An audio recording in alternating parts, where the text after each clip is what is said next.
next speaker is the leader of Britain First, and I'm really looking forward to welcoming Paul Golden to the mic.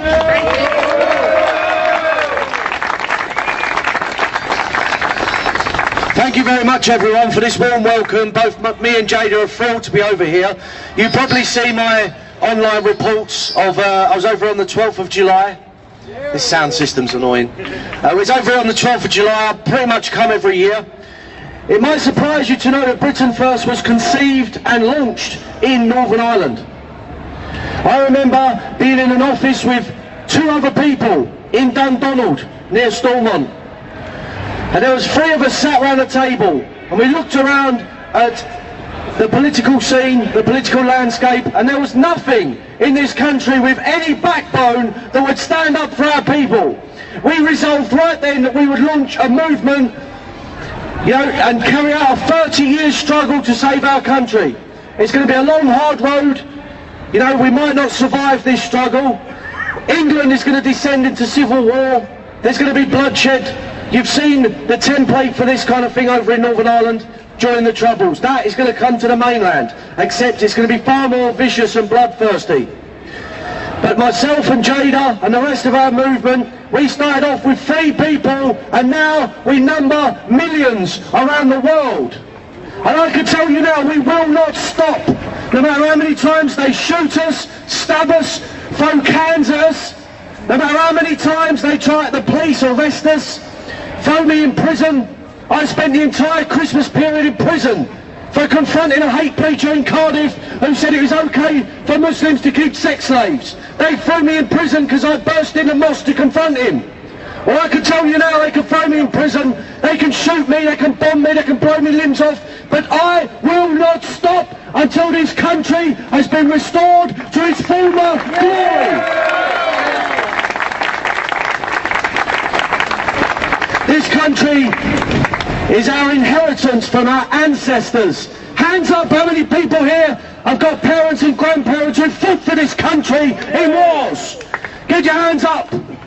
Every single one of our families has bled. Their blood is in the mud and the dirt on battlefields on every continent of the world. They're at the bottom of the Atlantic and every sea and every ocean of the world. It was our people, millions of our people who fought and died. They charged up the beaches of Normandy. They fought in the Spitfires and the Hurricanes. For what reason? To hand down this country to you, their children and grandchildren. There's an unbroken chain of life that stretches back thousands of years of our people, the indigenous people of these islands. And I will be damned if the corrupt politicians and the establishment think that they can replace us in our own homeland, that they can treat us like second-class citizens. Britain First is not an ordinary political movement. We're a declaration of war against every corrupt politician. Yes. As Jada said, we're now registered as a formal political party in Northern Ireland. The problem over here, I understand, is in its infancy regarding Islam, but you can see from the mainland what is going to happen. Because 50 years ago, there was only a small percentage of Muslims in our country. There was a very handful of mosques. Now look at it.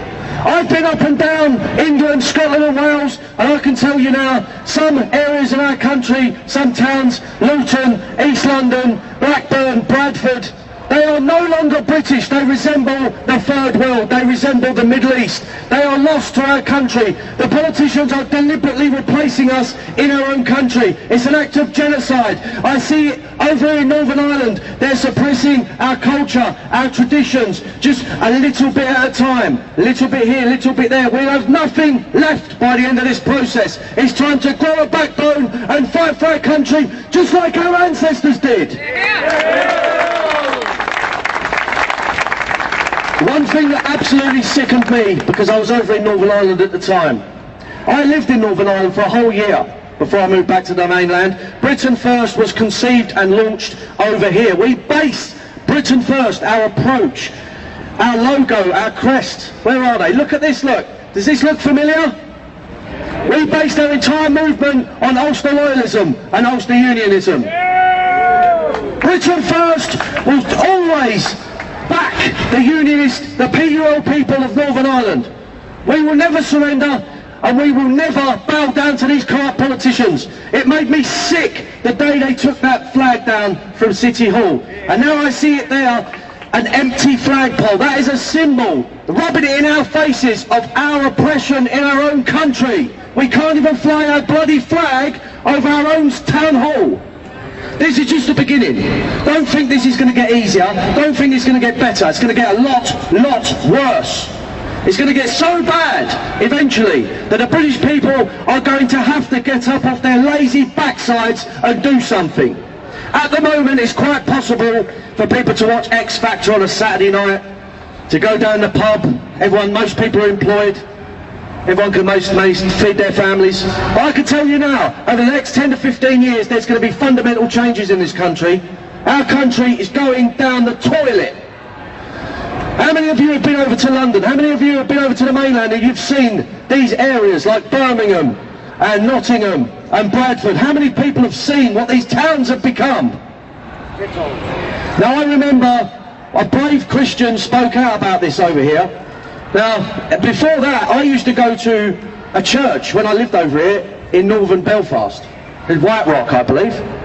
Something like that. Whitewell, that's it. Used to go to Whitewell Church. And I didn't think anything of it at the time. And the preacher there, the minister, was making his sermons and all that. And then 6 months, a year later, he calls Islam satanic, and the establishment come down on him like a ton of bricks. Well, I can tell you now, that man is a good Christian, and he's telling the truth.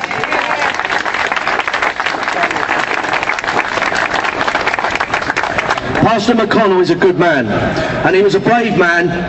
He didn't back down, did he? He stuck to his guns like a true Christian should. You tell the truth, to hell with the consequences. But look at the way your establishment came down on him like a ton of bricks. Now the reason he came out and said that is because the Imam, the Muslim leader at the Belfast Islamic Centre, came out and said that life under ISIS in Mosul was great. That's the leader of the Muslims in Northern Ireland. Now I was shocked to my core when I was in Newton Ards and someone told me there was a mosque there. I didn't believe them. So they told me where it was and I went round there. And I did a bit of filming outside this building that's a mosque. In Newton Ards of all places, for God's sake. No one really knows what's creeping in Ulster. Even people I spoke to were shocked. They didn't even realise there was a mosque in Newton Ards. And when I was outside filming, a people carrier full of young Muslims with tank tops on all jumped out and said, "What are you doing outside our mosque?" This was in Newton Ards. This is colonisation and Islamisation by the back door. Believe me, it's going to get a lot worse. And what makes me sick is that your defenders, your supposed defenders, people like the DUP and the UUP and all these establishment so-called unionist politicians who are filling their boots and feeding at the trough here and elsewhere at Stormont, they have not got your back, okay? Britain First is registered in Northern Ireland because we're going to start standing in elections. We're going to put forward people who don't care about career, who don't care about money. They only care about their inheritance from their ancestors, okay? That's all that matters, that we hand down a Northern Ireland that is still British to future generations of our people. And unless you make a stand now, when the odds are in your favour, you will regret it later. Promise you, you will. Yes, you will regret it. Britain First was never intended to be a normal political party. We're a front line, we're a declaration of war against the establishment, against everyone who raises their hand against our country. They will feel the wrath of Britain First. Yes. We're a front line for our people. Now we've all seen during the Troubles that this country suffered at the hands of Republican terrorists. Britain suffered at the hands of Republican terrorists. That threat has largely dissipated and been replaced by a new threat. The whole of Europe, the whole of the West is facing a new threat to its survival. Now we haven't got a problem with Jewish groups blowing up and running down and stabbing and shooting people around the West, have we? We haven't got a problem with Sikhs or Hindus. We've got a problem with one religion and one religion only, and that is Islam. The common denominator in all of this is the religion of Islam. And the most talked about concept in the Quran, as was said earlier, is jihad against non-Muslims. If you don't believe me, there's a Waterstones around the corner. Go and buy yourself a Quran and read it. Okay? It's all there in black and white. Why do you think these lunatics around the world? Do you remember the Brussels airport attack? Do you remember the Nice, where they mowed everyone? 84 people got killed by a lorry in Nice. Do you remember all the massacres in Paris? Do you remember the Berlin Christmas attack? I'm losing track. Do you remember the Munich shooting at the mall? Do you remember the Orlando nightclub attack? Do you remember when the Canadian Parliament was attacked? Do you remember the siege in the cafe in Sydney? This is all a common denominator, and it's going to get worse, because thanks to low birth rates amongst our people are shrinking in number. The birth rates amongst the Islamic community in the mainland is like 7 or 8 children per female. It's enormous. They're quadrupling in size every 20 years, and it's going to get worse and worse. You think we've got it bad at the moment? This is the calm before the storm. It's going to get much, much worse.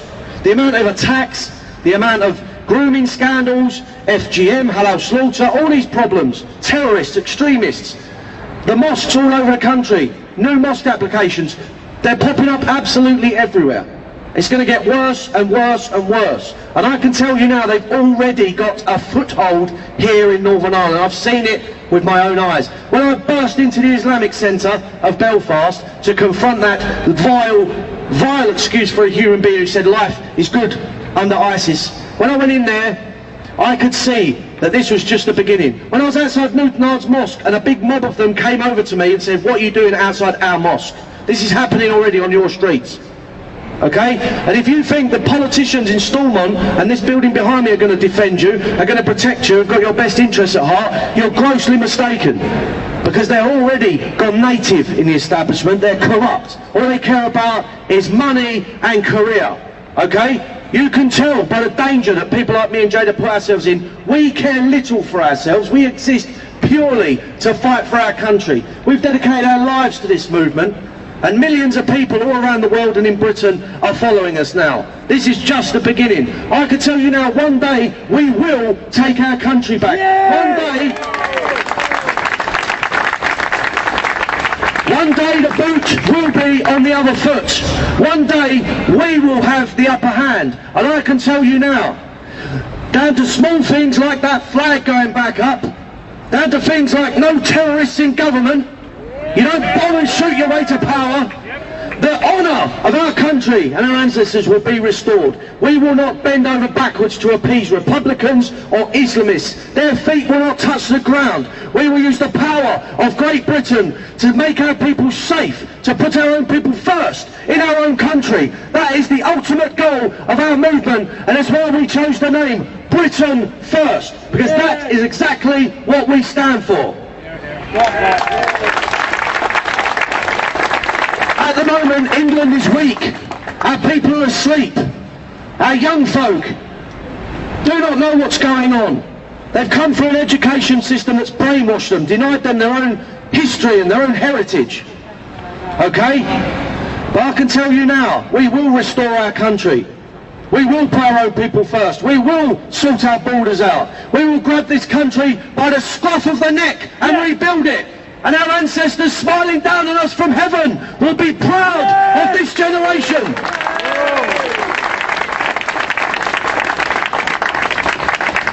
Britain First was conceived in Northern Ireland. And this is where I imagine in a few years, when it becomes so dangerous on the mainland, that me and Jada, we will be operating and living from Northern Ireland. Because this is the last bastion of Britishness still left within the British Isles.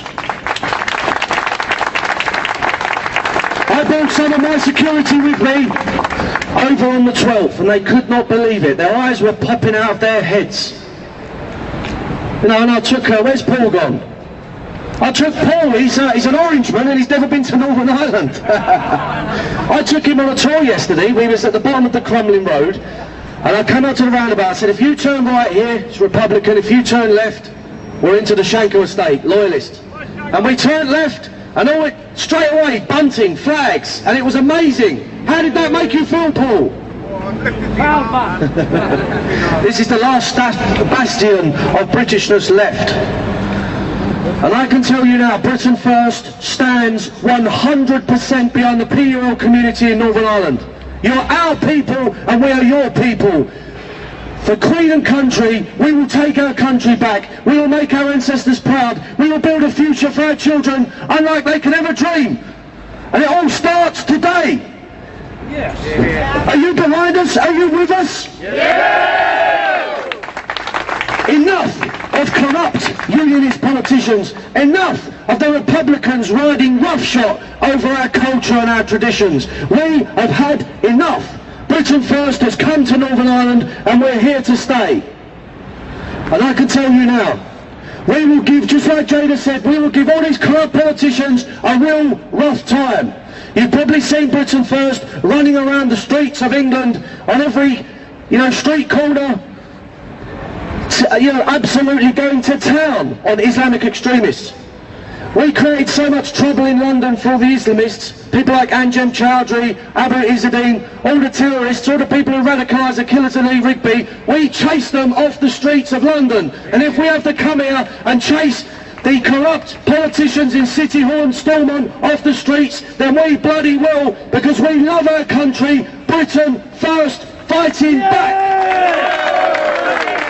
Britain First, fighting back!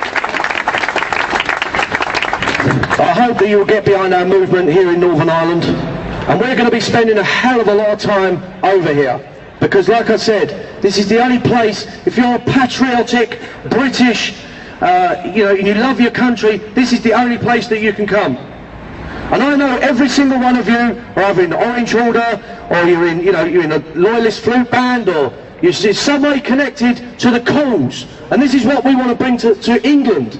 That's why all those years ago when we launched Britain First, we did it from Northern Ireland, and we copied the way you guys do it. And it's worked, because we've got millions of people behind us now, all over Great Britain.